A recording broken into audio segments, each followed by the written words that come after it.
Hey everybody, this is Marion Cowie Goen. And this is David Owen. And this is You Show Me Yours Rewatches Degrassi Junior High, Season 2, Episode 7, Bottled Up. Oh yeah, bottled like mind bottling.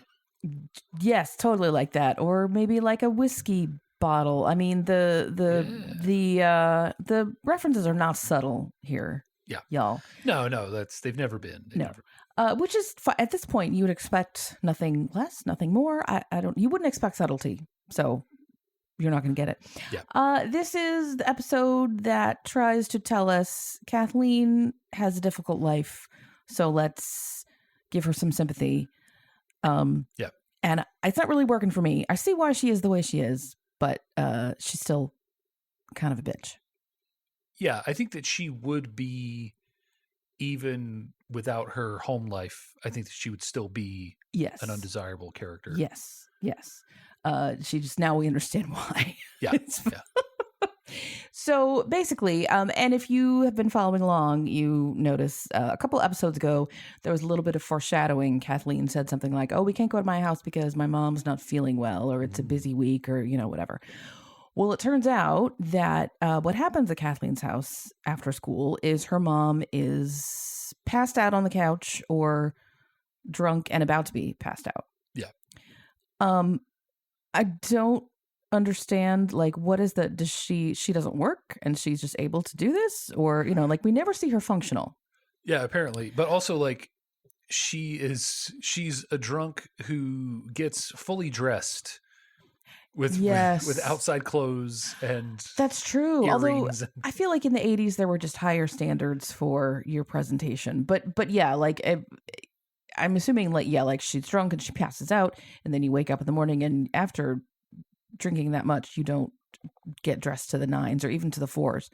But yeah, and she does the whole, she's very nice and she's funny and she's silly, and then she gets mad, and like it's all in like 10 minutes. Yes. But basically Kathleen's secret is revealed to her classmates because she is on the school's, what is it called? Quest for the Best. Yes, Quest for the Best. It's Quiz Bowl, which I actually love quiz bowl type things. Did you know that I was on we called it match points at my school, but it was quiz bowl. I did.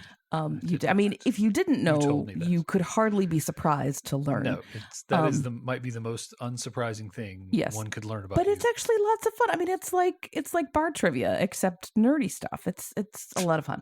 But anyway, she's on the Quest for the Best team, and the match is going to be on TV. It's like there's a weekly competition, and it's different schools, and it looks like Jeopardy. Like if you win, you get to stay and, have the challenger. And they have a video of last week's competition. So they get to see the team that they're going to be playing against, and they need a VCR to watch it. The school's VCR is broken. Damn public education funding. Why can't they get it to work? Joey probably did that. Probably. When they were watching the soap opera, right? For sure. Caitlin can't have people over because they have company at 3 p.m. Okay, sure. Tim and Nancy, we've seen in the background this whole time. She's never had any speaking lines, but here she is. They don't have VCRs, and everybody looks at Kathleen like, we know you have a VCR because you wouldn't stop talking about it when you got it. That was a nice little cell phone. Like that part, I think that's just her. She's for sure. That's why I say she would be undesirable to be around. Yes, regardless, even without the drunk mom. So she's backed into a corner. She can't say, "Oh, my mom will be passed out on the sofa, and I don't want you to see it." So everybody comes over, and she's kind of hoping for the best, and they're watching the thing, and then her mom comes in, and it is basically drunks all over everything. Yeah, it's not as bad as it could be. But remember, this is a 30-minute show, and it's for teenagers. Yeah. So basically just, my mom was embarrassing. Yes. Is as bad as it gets.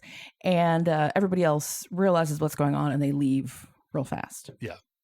And Kathleen is mad at her mother and runs to her room and cries, and her mom is not, is at the same time is saying, I'm sorry, and also, we're no fun, blah, blah, like at the same time, basically. Yes.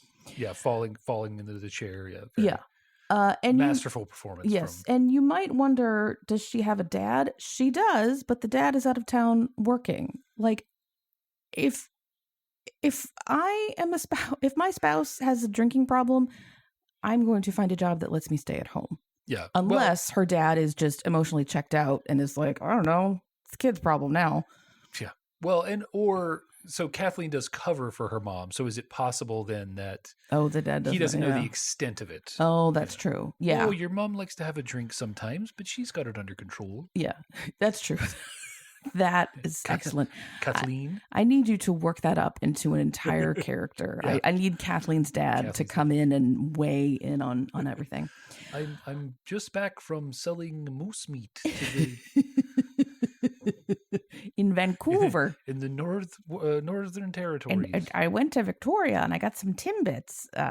But sorry, too soon. I was going to it. But I didn't. So we're seeing the extent of Kathleen's mom's problems, bit by bit. It gets to the day of the competition. Kathleen's mom's going to come, and she needs to bring Kathleen's school sweater. Everyone wear your sweater, they were told. Because is this the 1950s? They want to look cool, Daddy-o. Yes, but I mean, yeah. When did school sweaters stop being a thing? I feel like a long time ago. I mean, it's Canada. There's a lag. That's true. It's like the Midwest. Everything is 10 years behind in the Midwest. Canada right, is... and it's another 10 years behind in Canada. Okay. Sorry, Canadians. We love your Timbits. Please don't hate us. Yes. We think we love your Timbits. Yes. So she calls Mom. Hey, Mom, you're coming, right? Will you bring my sweater? Oh, yes, totally. And then Coming to what? Yeah. Mom just... pieces out, just sits down and is like, oh, guess she needs something. Let's have another drink, and doesn't show up at all. But guess who saves the day? Rick. Yes. Licorice Rick is really coming into his own. He knows a little bit about what's going on with Kathleen's mom because Caitlin has told him. Caitlin thinks that she should give Kathleen advice to go to, it's like an Alateen group, basically. Yeah. But being Caitlin, she does it in, I don't know, kind of a prissy way, and Kathleen doesn't take too kindly to it.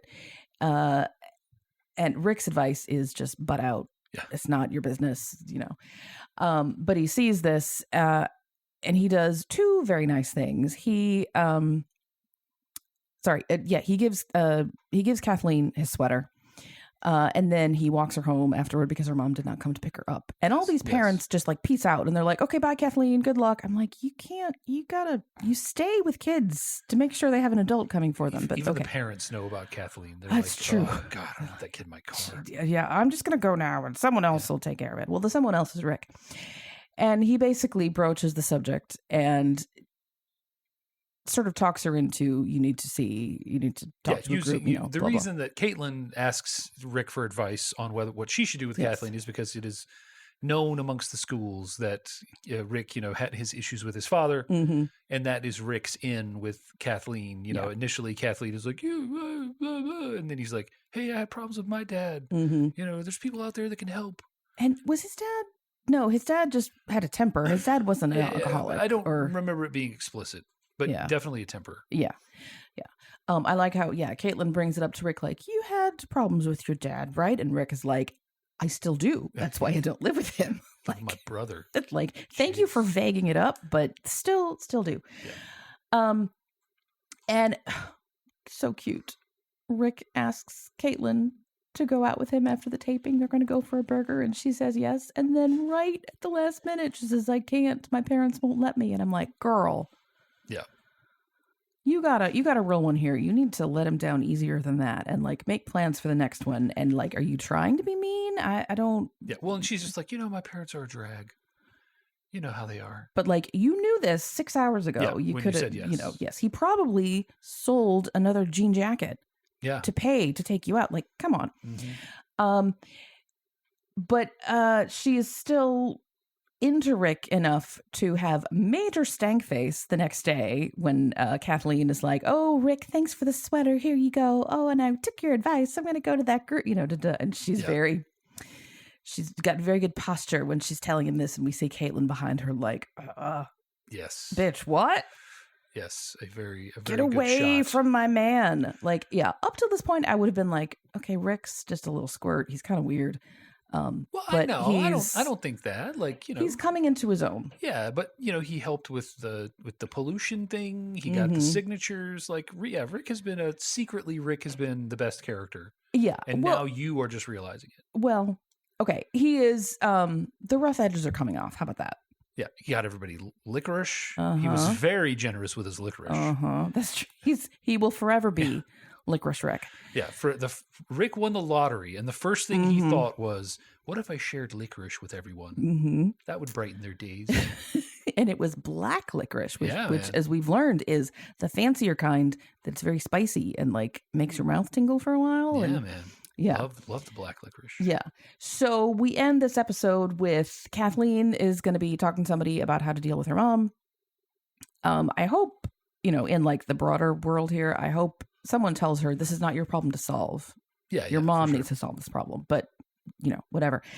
And Rick is becoming a stand-up dude, and Caitlin and Rick are kind of becoming a thing, only if Kathleen doesn't interfere. No, I don't think she's going to. Sure. Meanwhile... Oh, well, yeah. Do you want to nary a mention of Dare? Oh, yes. Sorry. Took okay. the time to write it on the board. I did. Sorry. Well, yeah. This is all very Dare coded. This is the unofficial Dare. Yes. What did Dare stand for? Drug Abuse Resistance Education. Yeah. Yeah. Dare. If you don't know it, if you're not an American from the 80s, was Nancy Reagan directly involved with it, or was it just cropped up out of the Just Say No? I don't think it was her project. I think it all was part of that ethos, but I don't think. But it was an initiative where the Dare program would come to your school, and there would cops specifically.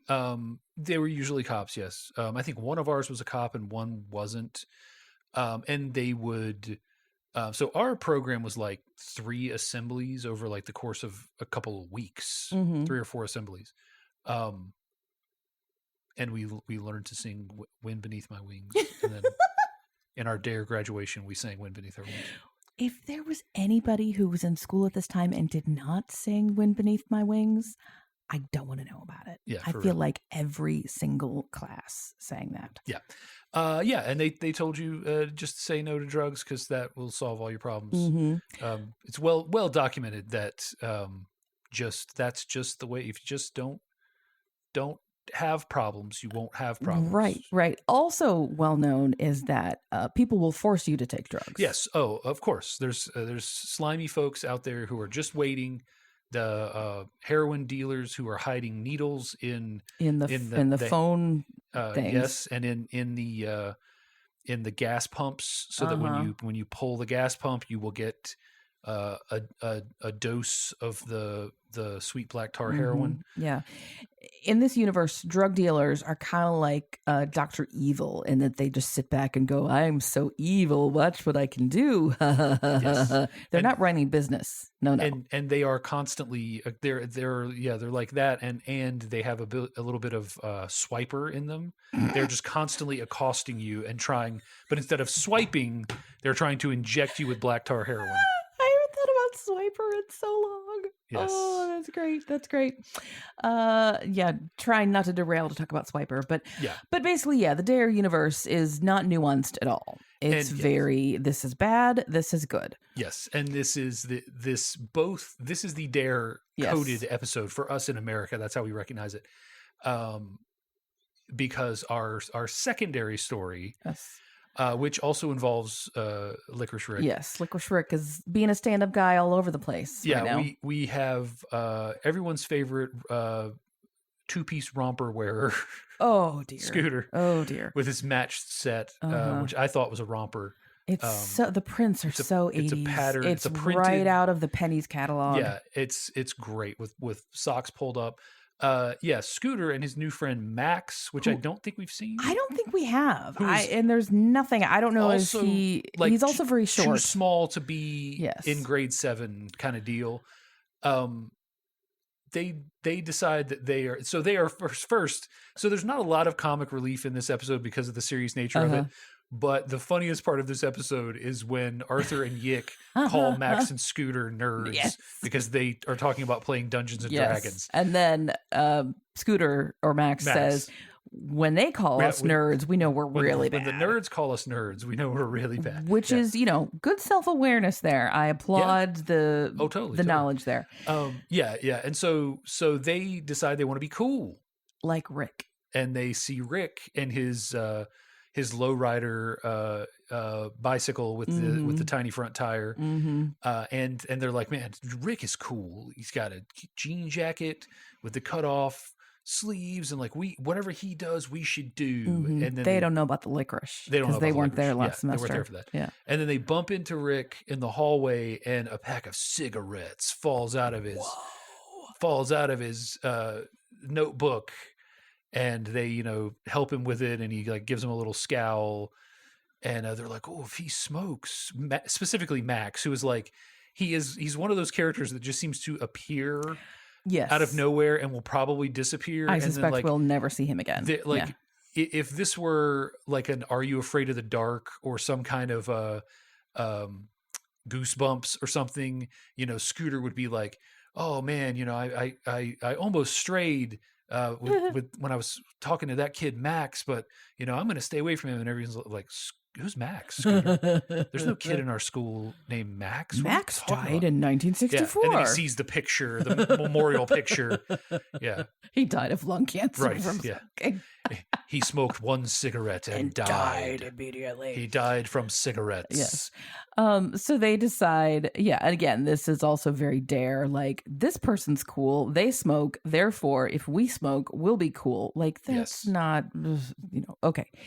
They get a hold of some cigarettes. They go to the pizza parlor. Yes. And try to use the machine, the cigarette vending machine. If you are not old enough to remember this, there was a time before there were age limits on cigarettes where there were, also there was a time in America where like there were beer vending machines. That's before our time. Yeah, I haven't seen those ever. But yeah, you would at a convenience store, at a neighborhood pizza shop, there would just be a cigarette vending machine, and you would put your $1.25 in and pull the handle, and a pack of Marlboro Reds would pop out. Yeah, I can't remember the last time I saw one, but I know that there was one in the restaurant that I worked at right after high school. So that was 95, 96. Yeah, the coolest thing that came of cigarette machines is like I've seen several places where they have a cigarette machine, and what they've done is they have made little canvases or little pieces that then artists have painted that are the size of a pack of cigarettes, and so you can literally just put it in and get a piece of original art. I think they have a lot of them in Winston-Salem. Yes. I think they are specific to that area, but Winston-Salem, by the way, if you don't know, is home of, what is it, RJR? Reynolds, yes. So lot of cigarette machines that's the Winston cigarette brand. Also the Salem, right? Yeah, and Salem. Yeah. So but they are foiled at the pizza place because the machine won't work, and the pizza guys stop from flipping their dough. Yeah. What are you doing? How do we have these New York accents? But what are you doing? They chase them out. And the kids don't think to be like, my dad wanted cigarettes and this isn't working. Like, because apparently that's a thing. Like, can just... I on at least one occasion, as like a 7 or 8 year old, was sent into the store to buy my dad like a Budweiser or something, which should come as no surprise given the track record of my father. Look at my surprised face. Right. Yeah. I also, it's like you put the Budweiser on the counter, and then you go, I also need a pack of Cool 100s, please. Mm-hmm. And you have to like stand on your tiptoes to put things up there because you're not and you tall just enough. like put them, It was, and this penny whistle. Yes. As well. So then Max just gets some cigarettes from his dad. Yeah, we don't know. Yeah, he just it's we don't get to see the stealth operation to get these cigarettes. Yes, and they go into the stall in the bathroom, both of them together, and I was like, that's never suspicious at all, right? And we don't see it, but there's a lot of coughing. And there's, like I imagine the logistics of showing, 12-year-olds smoking on Canadian television, probably not allowed. So it's just It's just feet shuffling, coughing, and a cloud of smoke coming from the top of the stall. Yes. And they come out a couple minutes later, go in the hall and go back to class, and they're like, I'm never smoking again. And they're obviously child actors, but they've got the yeah. They're very distressed coughing. Yes. But don't feel bad for them because they do figure out how to get in Rick's good graces. He wants to go to the taping of this the Quiz Bowl thing, and he has planned poorly. They've been making announcements all day.